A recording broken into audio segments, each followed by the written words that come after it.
Family, hoy vamos a tener un episodio distinto a los que solemos tener. Hoy quiero contarles y hablarles un poco más acerca de uno de los principales aprendizajes que me traje del viaje a Japón y vinculándolo mucho a la religión y a la espiritualidad que se practica y se lleva a cabo en Japón. Para empezar, la espiritualidad en Japón está estrechamente relacionada, y les voy a explicar por qué más adelante, con la naturaleza, ¿ok? En Japón existen múltiples religiones, pero predominan sobre todo dos de ellas. La primera es el sintoísmo y la segunda es el budismo, la que llega después. ¿Qué pasa con el sintoísmo? El sintoísmo es básicamente la traducción de el camino del kami. Quiero que se queden con esta última palabra, con kami. ¿Por qué? Porque los kamis para los japoneses son espíritus o deidades espirituales que viven detrás de elementos de la naturaleza.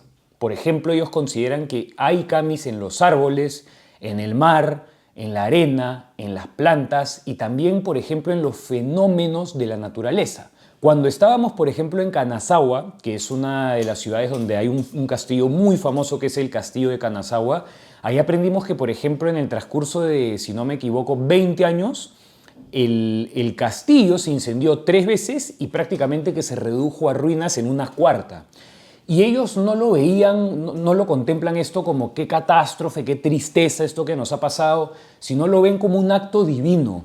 Y ese acto divino ellos lo tratan de transmitir y trasladar a un aprendizaje. A través de esto, por ejemplo, fue que ellos reformulan la forma de construir y sobre todo los materiales que utilizaban para crear estos castillos, y eso los ayudó a mejorar. Por otro lado, este tema también de las deidades, de los espíritus, digamos, detrás de los elementos de la naturaleza, tienen mucho que ver con este aspecto de fantasía que ellos tienen. Como todos sabemos, el manga, ¿no?, que es este arte, digamos, tradicional japonés, varios de nosotros, yo tengo 32 años, por ejemplo, varios de nosotros hemos crecido viendo animes, distintos tipos de animes. Después del sintoísmo llega el budismo a Japón y llega alrededor del siglo número 6. En Japón sucedió algo distinto y de hecho el sintoísmo y el budismo coexisten. Siempre han tenido una relación súper estrecha y de hecho los japoneses conciben ambas religiones como parte de un todo. El budismo definitivamente es bastante diferente y eso es algo que yo no sabía al sintoísmo. Y si bien también promueve mucho la conexión con la naturaleza, tiene algunos, digamos, principios o mensajes diferentes. El budismo que encontramos predominantemente en Japón es algo que se denomina budismo zen. Y el budismo zen, como uno de los principales mensajes o filosofías de vida que tiene, es primero que nada la interpretación y el simbolismo del sufrimiento. Esto tiene mucho que ver con el segundo mensaje que el budismo, digamos, trata de transmitir o promover, que es la transmigración. Es decir, qué sucede con nosotros una vez que, digamos, dejamos de existir en este plano, hacia dónde nos vamos, qué es lo que sucede después. Y lo tercero, pero no menos importante, es que el budismo tiene mucho que ver con la búsqueda de la iluminación. De hecho, esta es, digamos, la principal enseñanza que nos deja la historia del Buda como tal. Y la iluminación, desde un punto de vista del budismo zen, tiene mucho que ver también con el acto de aceptar las dualidades, es decir, de aceptar el orden y el caos, y de, sobre todo, lograr tener y vivir siempre en presencia. El budismo únicamente engloba el presente como lo único que realmente existe delante de nosotros, teniendo en consideración que al final el pasado nosotros lo tratamos de recrear únicamente en base a nuestras memorias y que el futuro de hecho muchas veces son cosas que nosotros imaginamos, pero que cerca del 85% de ellas no terminan sucediendo.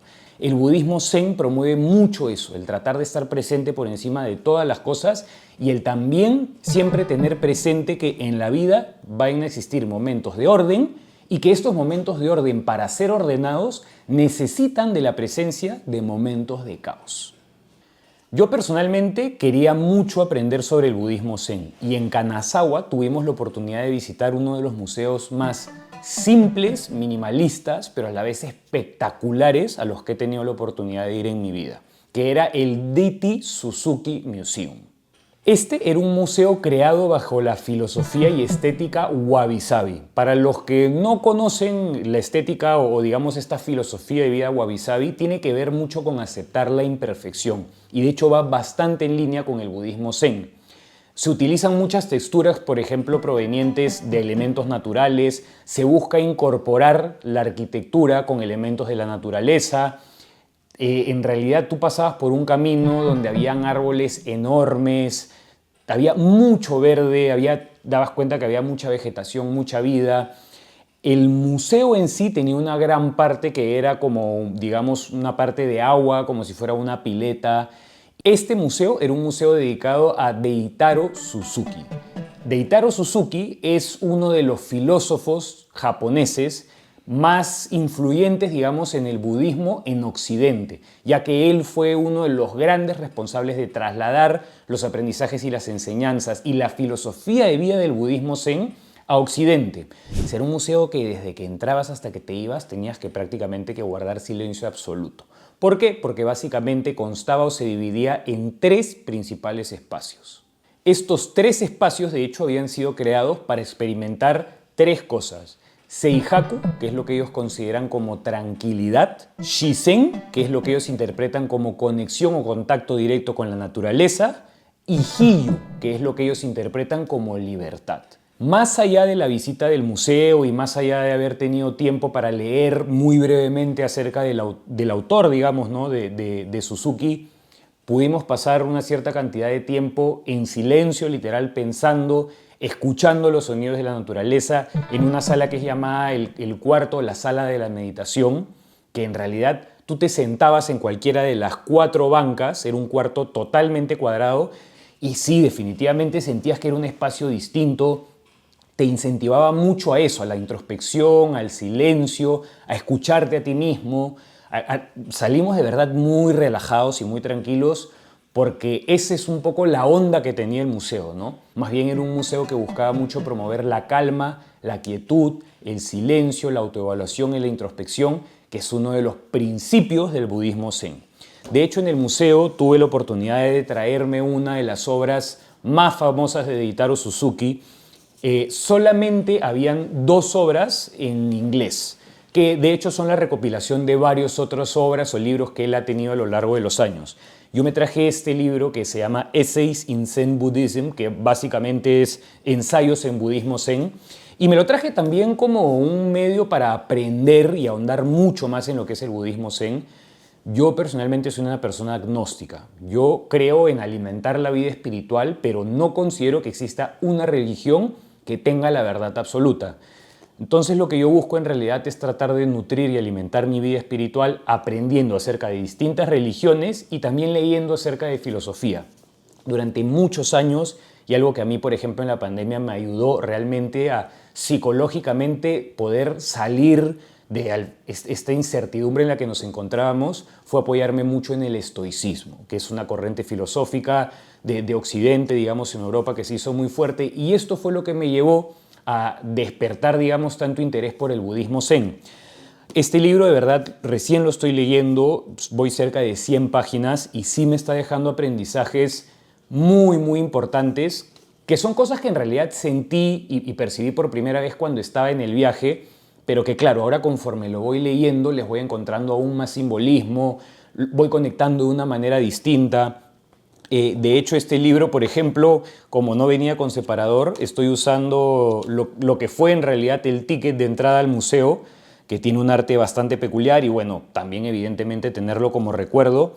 Y además de eso, en la entrada del museo, en todos los lugares, digamos, icónicos de Japón, hasta en las estaciones de tren, habían sellos. Hay muchos turistas que compran una libreta y colocan estos sellos así a modo de como recordaris, como por ejemplo son los sellos en el pasaporte de los lugares en los que estuviste. Y yo aproveché para sellar mi libro con lo que decía, con el sello, digamos, que estaba disponible en la entrada. Y dice algo que les va a parecer bastante curioso ahorita que se los voy a decir, que es: la luna se refleja en la piscina, pero el agua no muestra signos de penetración. Algo bastante profundo, y es que al final el budismo zen tiene mucho de esto, ¿no? Hay muchas cosas, es una lectura que tienes que dedicarle bastante tiempo, ¿no? Porque encuentras muchas interpretaciones distintas dentro de una oración, dentro de un mismo párrafo, pero es algo que en realidad me está abriendo bastante la cabeza y que estoy disfrutando sobre todo mucho, ¿no? En general, este viaje para mí ha sido un aprendizaje increíble de vida, desde el punto de vista personal, espiritual. Me ha abierto la cabeza en muchos aspectos y creo que eso sobre todo termina siendo lo más valioso en los viajes, ¿no? Y a modo de cierre, nosotros fuimos o estuvimos en Japón durante la famosa temporada alta, que no es temporada alta necesariamente digamos, es temporada alta porque es la etapa donde se da el florecimiento de las sakuras, que son los famosos árboles de cerezo, que sabemos que puede ser tranquilamente el elemento cultural más valorado y más, digamos, popular, valga la redundancia de la palabra, de todo Japón. Y esta etapa, digamos, este florecimiento, esta caída, digamos, de las flores de cerezo, de las sakuras, tiene un simbolismo muy, muy importante y de hecho también muy espiritual para los japoneses. Lo primero es que para ellos esto representa que la belleza es efímera, en el sentido de que ellos entienden y contemplan que todo en la vida es transitorio y año tras año, por ejemplo, estos árboles crecen, florecen, se ven hermosos, agarran un color rosado o blanco vibrante, lleno de vida, y conforme inevitablemente transcurren los días, luego se comienzan a caer. Y esos árboles terminan estando prácticamente que pelados. Entonces, de cierta forma ellos interpretan que crecen, se cultiva de cierta forma esta belleza, pero esa belleza termina siendo efímera porque luego pasan a estar pelados y pierden o carecen de esa belleza hasta que nuevamente el ciclo se vuelve a repetir. Ellos lo ven como un nuevo renacer, como una nueva forma de empezar, lo traen mucho presente, digamos, en su vida diaria, ¿no? Al final el hecho de que estas flores se caigan y luego tengan que volver a florecer es al final conceptualmente hablando lo que puede suceder en nuestras vidas cada vez que nosotros enfrentamos, por ejemplo, algún desafío, cada vez que tenemos alguna caída. Si eso no representa el fin para nosotros, siempre vamos a poder levantarnos y seguir adelante con lo que sea que nos toque enfrentar por delante, ¿no? Espero, family, de corazón que este episodio les haya gustado. Si creen que este aspecto de espiritualidad y sobre todo la forma en la que lo he enfocado les ha gustado, consideran que es algo que les suma, que les aporte, por favor, déjenos un comentario, háganoslo saber para nosotros comenzar a incluir un poco más contenido de este pilar de espiritualidad dentro de Vive. Hay personas, varias de ellas, que podría yo entrevistar sin ningún problema para ahondar un poco más acerca de la filosofía y de la espiritualidad, que creo que sinceramente hoy por hoy, en un mundo donde vivimos consumiendo tantas cosas, desde contenido hasta bienes materiales y demás, a veces esto puede terminar llenando un vacío que las cosas materiales realmente jamás van a poder llenar, ¿no? Eso es, family. Nuevamente un gusto estar siempre con ustedes. Nos vemos próximamente en un siguiente video aquí en Vive Mejor. Con quien les habla, Renato Salazar. Hasta luego.